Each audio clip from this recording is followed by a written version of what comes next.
ETF index mutual funds నేర్చుకుని stock మార్కెట్లో రాణించాలనుకుంటున్నారా? వెంటనే ఈ నెంబర్కి కాల్ చేయండి. హాయ్ హలో నమస్తే, welcome back to Suman TV. ప్రస్తుతం మనతో పాటు ఉన్నారు మేనేజ్మెంట్ కన్సల్టెంట్ సంపత్ సముద్రాల గారు. సార్తో మాట్లాడండి. నమస్తే సార్. సార్, అమెరికా మనం రీసెంట్గా కొన్ని వీడియోస్ చేసాము లే ఆఫ్స్ మీద అండ్ ట్రంప్ గ్రీన్ కార్డ్ మీద కూడా గుడ్ న్యూస్ అని చెప్పేసి. సో ఈరోజు ఏంటంటే అమెరికాలో వీసా సిస్టంలో కొన్ని మార్పులు అయితే వచ్చాయని చెప్పేసి కొన్ని ఆర్టికల్స్ చూస్తున్నాం, న్యూస్ చూస్తున్నాం. మరి అసలు ఏంటి ఆ చేంజెస్ ఏమొచ్చాయి, అసలు ఆ చేంజెస్ వచ్చాయా రాలేదా అనే డౌట్ కూడా చాలా మందికి ఉంది. మీరేం చెప్తారు సార్? అంటే పాలసీ పరంగా చేంజెస్ ఏం రాలేదు. అది ఏంటంటే స్టేటస్ రిపోర్ట్ అంటారు కదా, ఆ స్టేటస్ రిపోర్ట్లో వెయిటింగ్ లిస్టులు రిపోర్ట్లు ఏవైతే ఉంటాయో అలా ఆ స్టేటస్ అనేది for example it got little delayed by about 30-40 days, about 45 days అది జరిగింది. నెల నెల బులెటిన్ వస్తుంది. ఓకే, ప్రతి నెల యుఎస్ వీసా బ్యూరో ఏదైతే ఉందో ఆ బ్యూరో వాళ్ళు every month they will publish a report. ఆ రిపోర్ట్ పబ్లిష్ చేసిన దాంట్లో ప్రతి ఒక్క కంట్రీ యొక్క వీసా స్టేటస్ ఏమున్నాయి, ఎప్పుడు ఇది అప్లికన్ అవుతుంది అనేది అప్డేట్స్ వస్తూ ఉంటాయి.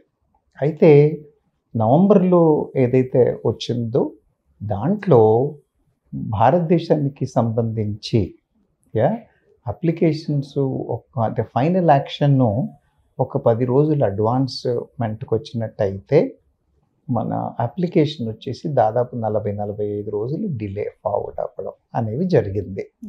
ఇది మార్పులు అంతే. వీటిని పాలసీ చేంజెస్ అని అనడానికి లేదు, కానీ డిమాండ్ ప్రకారంగా వెయిట్ లిస్ట్ కొద్దిగా మారింది అని చెప్పచ్చు. ఇప్పుడు బ్యాక్లాగ్ అంటారు కదా, ఆ బ్యాక్లాగ్ కొంత 40 రోజులు పెరగడం, 10 రోజులు ముందుకు సాగడం అనేది జరిగింది. అంటే సార్ ఇప్పుడు ఈ బ్యాక్లాగ్స్ అంటున్నారు కదా, ఈ వీసా సిస్టమ్, ఈ బ్యాక్లాగ్స్ ఎలా వర్క్ చేస్తారు సార్ అసలు? ఏం లేదు, ఇప్పుడు వాళ్ళు ప్రతి ఒక్క కంట్రీకి ఇన్ని నంబర్లు వీసాలు మేము ప్రతి సంవత్సరం ఇస్తాం అని పెట్టుకున్నారు. ఎందుకని వాళ్ళు ఎందుకు వీసాలు ఇస్తున్నారు? వాళ్ళ దేశానికి వచ్చే ప్రజానికం వాళ్ళ ఎకానమీని, వాళ్ళ టెక్నాలజీని వాళ్ళకి పెంపొందించడానికి సహాయపడే వాళ్ళు కావాలి. సో వాళ్ళు ఏం చేస్తారు, అప్లై చేసుకున్న వాళ్ళందరినీ స్క్రూటినైజ్ చేసి వాళ్ళకి ఎవరైతే బెనిఫిషియల్గా ఉంటారో వాళ్ళని ప్రయారిటీ ఇస్తారు. మన దగ్గర ఏంటంటే మన వాళ్ళు పొలోమని వెళ్ళాలని చాలామంది చూస్తున్నప్పుడు ఏమవుతుంది అని అంటే ప్రయారిటీలో ఇవి డిలే అయిపోతాయి. ఇలా డిలే అయిపోయినవన్నీ తర్వాత అక్కడికి వెళ్ళి ఉన్న తర్వాత వాళ్ళకి పర్మనెంట్ రెసిడెన్సీ ఇవ్వడం, సిటిజన్షిప్ ఇవ్వడం, ఇవన్నీ కావాలి అని అంటే ముందు వీసా రావడం, వీసా వచ్చిన తర్వాత అక్కడ పర్మనెంట్ రెసిడెన్సీ రావడం, పర్మనెంట్ రెసిడెన్సీ వచ్చిన తర్వాత సిటిజన్షిప్ రావడం. So for all these things there is a demand and supply kind of a thing. ఈ డిమాండ్ అండ్ సప్లై ఎప్పుడైతే ఇదవుతూ ఉందో వాళ్ళు ఇస్తామని అనుకున్న దానికంటే మనం వాళ్ళు జనాలు ఎక్కువ ఉన్నప్పుడు ఖచ్చితంగా డిలే అవుతుంది కదా, అలా బ్యాక్లాగ్లు ఏర్పడతాయి. మామూలుగా చూసుకుంటే అమెరికాలో వీసాస్ ఇస్తారు కదా, అంటే అవి ఒకసారి రావడానికి కూడా లేట్ అవుతూ ఉంటుంది ఆ ప్రాసెస్ అనేది. ఎందుకు లేట్ అవుతుంది అంటే ఒకటి నంబర్స్ అండి, రెండవది ఇప్పుడు ఫర్ ఎగ్జాంపుల్ మనం మెక్సికోని తీసుకుందాం, ఇండియాని తీసుకుందాం, లేదా ఏ దేశాన్నైనా తీసుకుంటే ప్రతి చేతుల్లో కూడా కౌన్సిలేట్స్ని పెట్టారు వాళ్ళు. అవునా, కౌన్సిలేట్స్ పెట్టారు, ప్రాసెసింగ్ అవుతుంది. కానీ అక్కడున్న మిషనరీ, అక్కడున్న రిసోర్సెస్, అక్కడున్న efficiency of the staff, you understand. మన దగ్గర కూడా అంతే కదా, ఓ కౌంటర్లో స్పీడ్గా అవుతుంది, ఓ కౌంటర్లో స్లోగా అవుతుంది. It all depends on the human beings, the infrastructure, the policy of the place, and then the number of applications to be processed. For example ఇక్కడో ఆఫీసర్ ఉన్నాడు, అక్కడో ఆఫీసర్ ఉన్నారు అనుకుందాం. ఇక్కడ 1000 అప్లికేషన్లు ప్రాసెస్ కావాలి, అక్కడ 100 అప్లికేషన్ ప్రాసెస్ కావాలి. మరి స్పీడ్ అవ్వట్లేదు అని అంటే ఎలా అవుద్ది, అన్నా కాదా? సో అందుకని డిలే అవ్వడానికి, బ్యాక్లాగ్ ఉండడానికి కారణం ఏంటి అంటే డిమాండ్ అండ్ సప్లైయే. లేట్ అవ్వడానికి కారణాలు కూడా ఒకటి సప్లై ఎక్కువ వర్క్లోడ్ ఉండడం చేత కౌన్సిలేట్ల మీద ప్రెషర్ అవ్వచ్చు, రెండవది వాళ్ళ ఎఫిషియన్సీస్ అవ్వచ్చు, వాళ్ళు ఫాలో అయ్యే అంటే ప్రాసెస్ సిస్టమ్ ఒకటే ఉన్నప్పటికీ కూడా రిసోర్సెస్ సఫిషియెంట్గా లేవనుకోండి, లేదా పనిచేస్తున్న వాళ్ళ యొక్క ఎఫిషియన్సీస్ కూడా సరిగా లేవనుకోండి, అప్పుడు ఖచ్చితంగా ఇంపాక్ట్ అయ్యే ఛాన్సెస్ ఉంటాయి. మీరు వీసా బులెటిన్ అన్నారు కదా, అంటే అసలు అది ఎలా వర్క్ చేస్తుంది, మరి ఈ మంత్లో బులెటిన్లో వచ్చినటువంటి చేంజెస్ ఏమైనా ఉన్నాయా? అంటే ఇప్పుడు మీరు ఎలక్షన్స్ బులెటిన్ చూస్తాం మనం, అవునా? ఎలక్షన్ బులెటిన్స్లో ఏం చేస్తూ ఉంటారు, ఫస్ట్ రౌండ్ అయిపోయింది, సెకండ్ Second రౌండ్ round. అయిపోయింది, థర్డ్ రౌండ్ అయిపోయింది అని Yes. ఒక్కొక్క రౌండ్కి వాళ్ళు రిజల్ట్స్ చెప్తూ ఉంటారు. Yes. అలా వీళ్ళు కూడా అప్లికేషన్స్ ఏవైతే ఉన్నాయో అవి ప్రతి నెల వాట్ ఈస్ ది స్టేటస్, ఈసారి మేము ఏవి ప్రాసెస్ చేస్తున్నాము, Yes. అంటే మనకు తెలుస్తూ ఉంటుంది. నేను 2008లో అప్లై చేశాను, ఇప్పుడు 2006 ప్రాసెస్లో అవుతుంది అని అంటే ఇంకా నేను 2 ఏళ్ల గ్యాప్లో ఉన్నాను. It could be 6 months, 3 months, 5 months, what ever it is. నాకంటే 2 ఏళ్ల వాళ్ళు ముందు ఇంకా పెండింగ్లో ఉన్నారు అనేది తెలుస్తుంది, అవునా? Yes. అలాగే నేను 2006 అని అన్నాను కాబట్టి 2006 కన్నా ముందు ఆల్రెడీ ప్రాసెస్ అయిపోయి ఉన్నాయి. Yes. You understand my point. So అది ఆ డేటాని ప్రతి నెల వాళ్ళు బులెటిన్గా ఇస్తూ ఉంటారు అన్ని కేటగిరీస్కి. ఇప్పుడు Yes. అక్కడ ఎప్పుడైతే మనము వీళ్ళకి ఇచ్చేప్పుడు మొన్న వచ్చిన ఫర్ ఎగ్జాంపుల్ మీరు నవంబర్ బులెటిన్ గురించి ఏదైతే Yes. మాట్లాడుతున్నారో ఆ బులెటిన్లో చెప్పింది ఏంటి అని అంటే F4 is advanced by 10 days అని అన్నారు. ఏంటి అని అంటే వచ్చి చూద్దాం మనం. F4 అనేది ది లాస్ట్ కేటగిరీ. అక్కడ సెటిల్ అయి ఉన్న వాళ్ళు సిటిజన్స్, Yes. వాళ్ళు వాళ్ళ ఎక్స్టెండెడ్ ఫ్యామిలీ అంటే బ్లడ్ రిలేటెడ్ బ్రదర్ సిస్టర్స్ని వాళ్ళకి ఇవ్వడానికి అవకాశం ఉంది. ఇది లాస్ట్ కేటగిరీ. అలా కాకుండా వాళ్ళ పిల్లలు, పెళ్ళైపోయిన పిల్లలు ఉంటారు కదా, they come in to one category. మళ్ళీ ఆ పెళ్ళైన కేటగిరీ అని ఏదైతే అన్నానో యుఎస్ సిటిజన్ యొక్క పిల్లలు, for example somebody gone there, they have become citizens but children are in India but they are married, Yes. వాళ్ళకి ఇవ్వడాన్ని దాన్ని వచ్చేసి F3 అంటారు. అలాగే ఇప్పుడు ఆ న్యూస్లో మనం బాగా చూసింది F4 గురించి, F4. మిగతా వాటిలో మార్పులు లేవు అని అన్నారు. Yes. సో ఈ F3లో మార్పులు లేవు. అలాగే F2B అని అంటారు. అని అంటే అక్కడికి వెళ్ళిన రెసిడెంట్ యొక్క స్పౌస్ కానీ అన్మ్యారీడ్ చిల్డ్రన్ కానీ వాళ్ళకి ఇవ్వాల్సిన వీసాస్ని F2B అని అంటారు.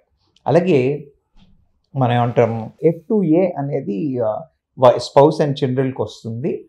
అదే F2B అనేది అడల్ట్ పిల్లలు ఏజ్ అయిపోయిన తర్వాత వాళ్ళు థర్డ్ ప్రయారిటీలోకి వస్తారు. యా, ఫస్ట్ ప్రియారిటీలో మీకు వచ్చినట్టయితే F1 అని అంటే unmarried sons daughters, parents have gone, unmarried daughters and sons are they, వాళ్ళు ఫస్ట్. ఇది యుఎస్ సిటిజన్స్కి. F1 వచ్చేసి యుఎస్ సిటిజన్స్కి, F2A వచ్చేసి పర్మనెంట్ రెసిడెంట్స్కి, మళ్ళీ F2B వచ్చేసరికి అన్మ్యారీడ్ అడల్ట్ సన్ డాటర్ ఎవరైతే ఉన్నారో. ఇలా వాళ్ళు కేటగిరీలుగా పెట్టుకున్నారు. ఈ కేటగిరీల యొక్క పర్ఫార్మెన్స్ అంటే ఏది ఎప్పుడు దాకా మూవ్ అయింది, ఏమైంది అనే update bulletin gives an update on what is the status, who can apply now, where is the procedure now, pending now అని డీటెయిల్స్ ఇస్తుంది. Yes. అలా ఇది నవంబర్లో వచ్చిన బులెటిన్ యొక్క సమాచారం. అంటే సార్ ఇప్పుడు ఈ బులెటిన్ అన్నారు కదా, వీసా బులెటిన్ అని చెప్పేసి, దానివల్ల మన ఇండియన్స్కి ఏమైనా ప్రాబ్లం ఉంటుందా? లేదమ్మా, ఇది నేనేమన్నాను, it's a report. It is a report, it is not saying anything. ఆ రిపోర్ట్ ఏం చెప్తోంది? ఫర్ ఎగ్జాంపుల్ మనం వెళ్ళి నవంబర్ రిపోర్ట్ని చూద్దాం. Yeah. నవంబర్ రిపోర్ట్ని చూసినప్పుడు అది ఏమంది అని అంటే F4 కేటగిరీ ఏదైతే ఉందో, దాంట్లో final action cut off is advanced by, okay, advanced by 1 week to March 8, 2006 అని అన్నాడు. అంటే ముందున్న డేట్ కంటే ఒక వారం రోజులు అడ్వాన్స్ అయింది అని చెప్తున్నాడు. It is an information. అలాగే application is forwarded by to August 1.5 months, అదే 45 daysకి ఫార్వర్డ్ అయింది అని చెప్తున్నాడు. It's an update being given. దీనివల్ల తేడా ఏం మార్పు ఏం రావట్లేదు. కానీ మీరు చూడండి, ఇవాళ మనం ఎప్పుడున్నాం? 2024లో ఉన్నాం. ఎప్పుడు అప్లికేషన్లు ప్రాసెస్ అవుతున్నాయి, ఎప్పుడు వాళ్ళకి ఎలిజిబిలిటీ ప్రాసెస్ మాట్లాడుతున్నారు? 2006, 2008. అంటే మనకి ఏం తెలుస్తుంది? మనకేం తెలుస్తుందంటే ఊరికే అనవసరమైన ఆశ పెట్టుకుని అవునా కదా. I don't really understand why should people run like that. You understand my point, especially సిబ్లింగ్లు. You got my point. Yeah, I don't think because మనం ఎంతసేపు డిమాండ్ ఎక్కువ చూపిస్తే వాళ్ళ దగ్గర అంత డిలేలు అవుతూ ఉంటాయి. మనం ఎప్పుడైతే ఏం యూఎస్ నా దేశం భారతదేశం అన్న కాన్సెప్ట్లోకి వచ్చారనుకోండి, అప్పుడు ఈ డిలేలు ఖచ్చితంగా కట్ షార్ట్ అవుతాయి. You understand my point. విపరీతంగా మన వాళ్ళు క్రేజ్ చూపించేసరికి అక్కడ డిమాండ్ పెరిగి వాళ్ళు అతను ఇంకొకటి, ఇది మన దేశంకే ఇలా ఎందుకు ఉందండి, వేరే దేశాలకు ఎందుకు లేదు, మరి మెక్సికో ఆ రిపోర్ట్లో మెక్సికో గురించి చాలా చేంజెస్ ఉన్నాయని మాట్లాడారు కదా అని అనొచ్చు. మీరు అలా చూసినట్టయితే ఆ డిమాండ్ అండ్ సప్లై మీద, ప్రాసెస్ మీద మెక్సికో వాళ్ళు కూడా చాలా విపరీతంగా చూస్తారు. అయితే నేను ఇంతకుముందు చెప్పాను, ప్రాసెస్ కానీ ఒక పర్టికులర్ కేటగిరీలో అర్థమైందా, ఒక పర్టికులర్ కేటగిరీలో మార్పులు రావచ్చు అంతే తప్పితే వేరే దేశాల్లో ఇంకొకటి యుఎస్ వాళ్ళు ఇచ్చేప్పుడు కూడా ఒక్కొక్క దేశాన్ని కోటా అని కోటాలు పెట్టుకున్నారు. Quota okay, when they have given such kind of limitations and గ్యారెట్ దీస్ థింగ్, అవి కొన్నిసార్లు ఏమవుతాయి, కొన్ని కేటగిరీలో వాడబడతాయి, కొన్ని కేటగిరీల్లో వాడబడవు. వాళ్ళు ఒకవేళ ఆ కేటగిరీని అడ్జస్ట్ చేసినట్టయితే ఇంకొంచెం స్పీడ్ పెరగడానికి అవకాశాలు ఉన్నాయి. తర్వాత కొన్ని కంట్రీస్ నుంచి ఎక్కువగా లేరు, కొన్ని కంట్రీస్లో డిమాండ్ ఉంది అని అంటే, if these people who are coming from those countries are adding value to them, they have to take a political decision అవునా కదా. It should happen as a government policy decision saying that 100 మంది కాదు, we will take 110 now అని అన్నారు అనుకోండి, 10% speed will improve. అంటే sir మన ఇండియన్స్కి visa పొందడానికి ఛాలెంజెస్ ఏమైనా ఉన్నాయా అంటే? ఛాలెంజెస్ ఏం ఛాలెంజెస్ ఏం లేవమ్మా, మన competition challenge. You understand my point. మన దగ్గర ఇప్పుడు F1B ముందు స్టూడెంట్ వీసా, తర్వాత H1B వీసా, అవునా. సో ఇలా ఇన్ని రకాల వీసాలు ఉన్నప్పుడు అన్నింట్లో కూడా కాంపిటీషన్ ఉంది. You understand my point. మన వాళ్ళే మనకి కాంపిటీషన్. అక్కడున్న నంబర్స్ని వాళ్ళు పెంచేంత వరకు, అక్కడున్న వాళ్ళ నంబర్లు పెంచేంత వరకు ఐదర్ మన కాంపిటీషన్ తగ్గాలి లేదా వాళ్ళ నంబర్లు పెంచాలి. సార్ H1B అన్నారు కదా, H1B L1 వీసా ఉన్న వాళ్ళు కానీ వాళ్ళ ఫ్యామిలీస్ ఉన్న వాళ్ళు కానీ వాళ్ళు ఏం చేయాలంటారు? అమ్మా ఇప్పుడు నేను అదే చెప్పాను, మనం లాస్ట్ టైం మాట్లాడుకున్నప్పుడు కూడా L1 వీసా గురించి మాట్లాడుకున్నాము. ఎప్పుడైతే L1 వీసాతో వెళ్తారో వాళ్ళు మేనేజరియల్ కెపాసిటీలోనో ఒక 10 ఏళ్ళ ఎక్స్పీరియన్స్తోనో వెళ్తారు కాబట్టి వాళ్ళకి ఖచ్చితంగా స్పౌస్ ఫ్యామిలీ ఉంటారు ఖచ్చితంగా. అయితే ఫ్యామిలీని తీసుకుని వెళ్ళైనా ఉండుంటారు లేదా ఫ్యామిలీస్ని ఇక్కడ పెట్టైనా ఉంటారు. కాబట్టి they will be under tremendous stress. L1లో ఉన్నవాళ్ళు అందుకనే ఫ్యామిలీస్ తీసుకెళ్లే ముందు they have to be very very cautious and this thing, because అక్కడికి వెళ్ళిన తర్వాత if they don't get what you call, ఎందుకంటే 7 years అయితే ఖచ్చితంగా ఉంటుందమ్మా, 7 years దాకా అయితే ఉంటుంది. కానీ ఈ మధ్యలో ఎప్పుడో ఉద్యోగం పోవడమో మార్కెట్ మార్పులు రావడమో ఇలాంటివి ఏమైనా జరిగితే 60 రోజులు డిసైడ్ చేసుకుని ఇంకో ఎంప్లాయ్మెంట్ తెచ్చుకోవాలి. తెచ్చుకోలేని పరిస్థితుల్లో ముఠాముళ్ళే సర్దుకుని ఇంటికి వచ్చేయాల్సి ఉంటుంది. ఒక్కడే వెళ్ళిన వాడికి పెద్ద ఇబ్బంది ఉండదు. But when he takes family, when he takes kids who are school going, college going and all, it creates lot of challenges. కాబట్టి L1 వీసా మీద వెళ్ళే వాళ్ళు చాలా జాగ్రత్తగా ఉండాలి. లేదు మేము ఫ్యామిలీస్ని తీసుకెళ్తాము లేదా అని అనుకుంటే they should be always on the toes to improve their skill set, be ready for employment change, and then they should be able to get their what you call alternate employment if this employment goes and they get an alternate visa. అలాంటి అరేంజ్మెంట్లు, అలాంటి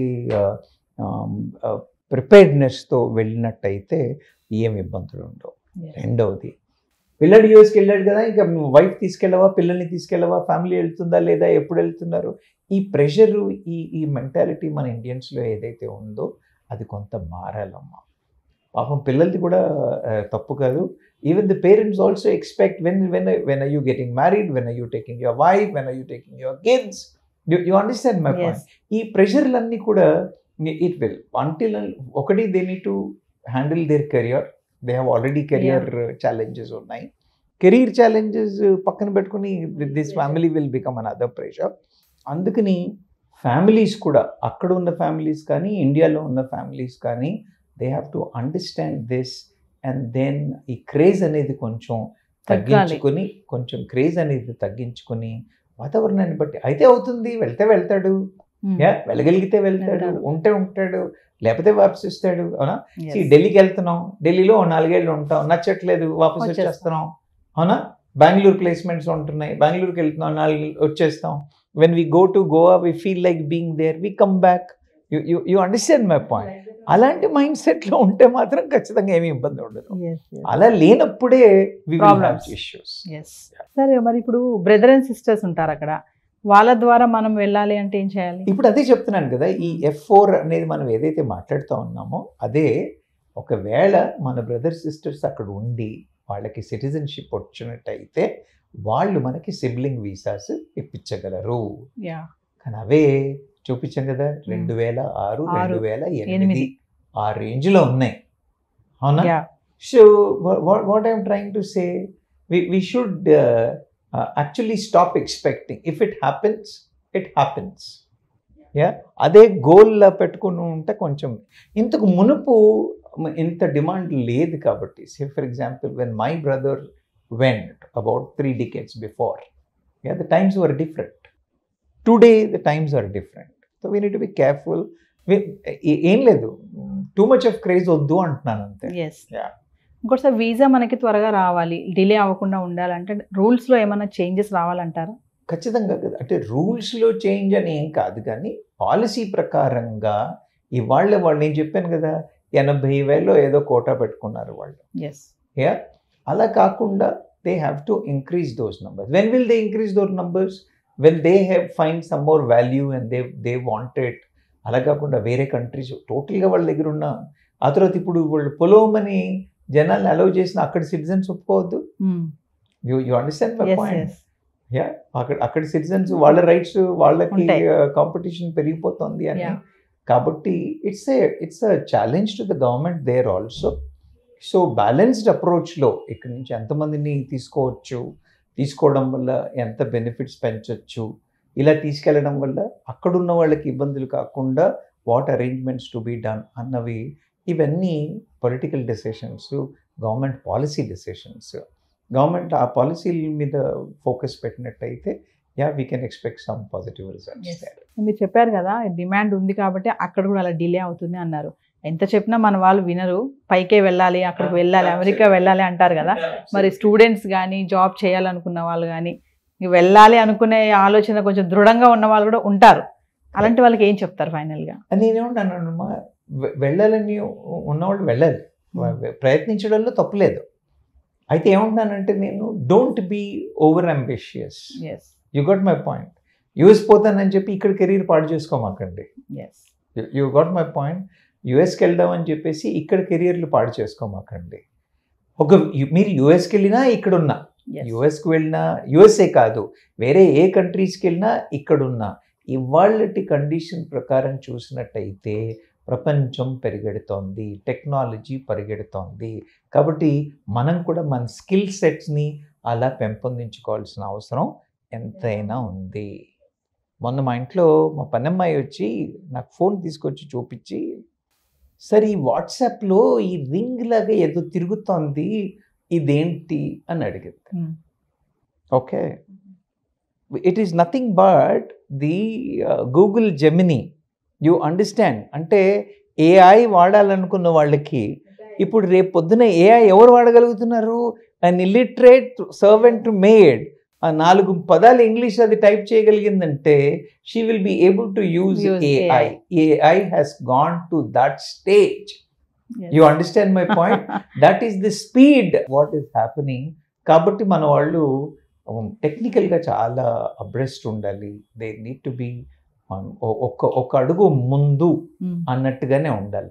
ఏ ఉద్యోగంలో ఎంత strong పొజిషన్లో ఉన్నా, ఇండియాలో ఉన్నా, బయట ఉన్నా, స్కిల్ సెట్ని ఎప్పుడు పెంపొందించుకుని ఒక ముందు అడుగు వేసేట్టుగా, వాళ్ళు అడగక ముందే ఐ కెన్ డూ ఇట్ అన్న మైండ్ సెట్లో ఉన్నట్టయితే ఇబ్బందులు ఏమి ఉండవు. అలా లేకపోతే మాత్రం ఒక్క టెక్నాలజీలోనే కాదమ్మా, not just in this thing, you go to any industry, any this thing, everywhere this development is there, people should work towards that. So ఓవరాల్గా ఇప్పుడు అమెరికన్ వీసా సిస్టంలో ఎక్కువ అంతగా మార్పులు లేవని అంటున్నారు కదా సార్? మార్పులు ఏమి లేవమ్మా, Yeah. మార్పులు ఏమి లేవు. డిమాండ్ ఎక్కువ ఉండడం Demand చేత, ఎక్కువ ఉండడం వల్ల. డిమాండ్ ఏమి చేయడం చేత వెయిట్ లిస్ట్ కదలట్లేదు. You understand my point? Wait list కదలట్లేదు. కొన్ని పరిస్థితుల్లో వెయిట్ లిస్ట్ ఇంకా పెరుగుతోంది. వెయిట్ లిస్ట్ అనకంటే wait list time. Yes, you understand my point? మన తిరుపతి డబ్బాలు ఉంటాయి కదా ఉండేలు. కూర్చోడానికి, యా ఇంకెప్పుడు వదులుతారు అంటే ఫస్ట్ డబ్బా ముందు వదులుతారు, వదులుతారు. తర్వాత నెక్స్ట్ రూమ్, తర్వాత నెక్స్ట్ రూమ్ అని. అవునా? So where are we fitting in? మనం డిమాండ్ పెరిగినట్టయితే రూములు పెరుగుతాయి, వెయిటింగ్ పెరుగుతుంది. You got my point? yes so they can't help it. yes thank you sir. Thanks so much.